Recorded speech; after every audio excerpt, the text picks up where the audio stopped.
এই রোদ, এই বৃষ্টি, এই দেখলাম কি রোদ, আবার হঠাৎ করে দেখি ঝুমঝুম বৃষ্টি।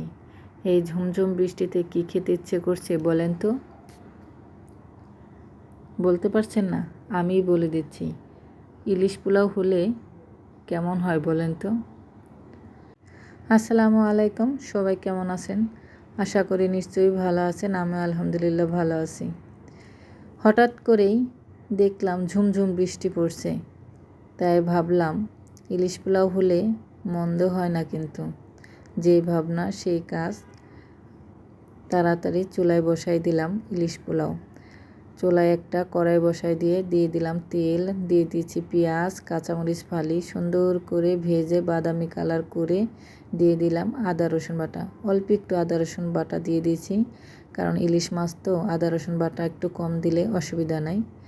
তো দিয়ে দিলাম হলুদের গুঁড়ো আর মরিচের গুঁড়ো, কালারটা একটু সুন্দর হওয়ার জন্য। তারপর দিয়ে দিলাম টক দই, আর ছোট চামচ ছিল দেখে কয়েকবার দিলাম ছোট্ট চামচ। স্বাদ মতন কিন্তু আমি লবণে দিয়ে দিয়েছি।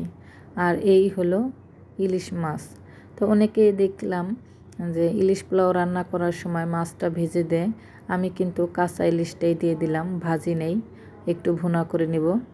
আজকে আমি রান্না করব কাঁচা ইলিশ মাছের ইলিশ পোলাও।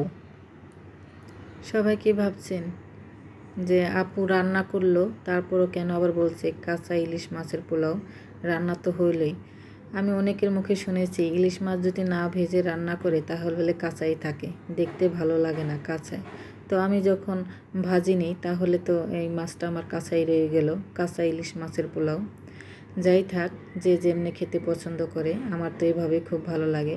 এই যে কত বৃষ্টি, এই বৃষ্টি দেখেই মনে হলো যে আমি ইলিশ পোলাও রান্না করি।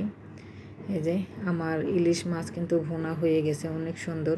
তো এখন আমি বাসমতি চাল নিয়ে নিব।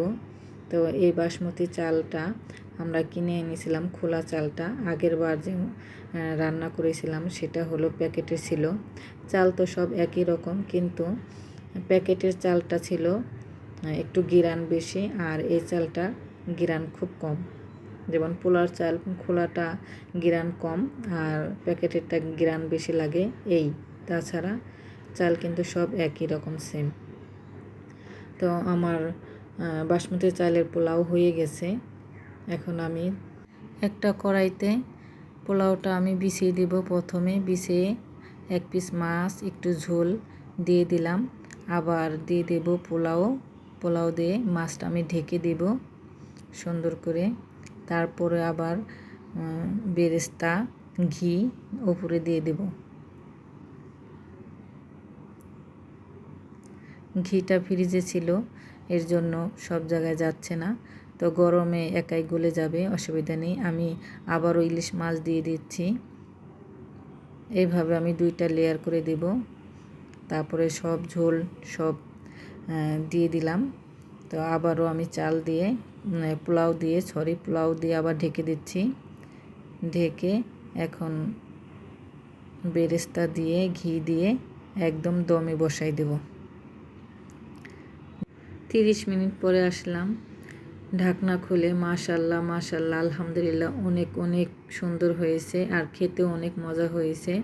তো আমি সবার প্লেটে বেড়ে দিয়ে নিজেও প্লেটে নিয়ে খেতে বসছি। আমার একটু মনে নেই যে আমি একটু ভিডিও করব। তো আমি আজকে হাঁসের মাংস রান্না করেছিলাম, সাথে হাঁসের মাংস নিয়েছি, ইলিশ পোলাও। তো প্রথমে আমি ভিডিও করতে একদমই ভুলে গেছি, আমি সবার কাছে ক্ষমা চেয়ে নিচ্ছি। তো খেতে কিন্তু মাশাআল্লাহ আলহামদুলিল্লাহ অনেক মজা হয়েছিল। আজকে পর্যন্ত, আল্লাহ হাফেজ।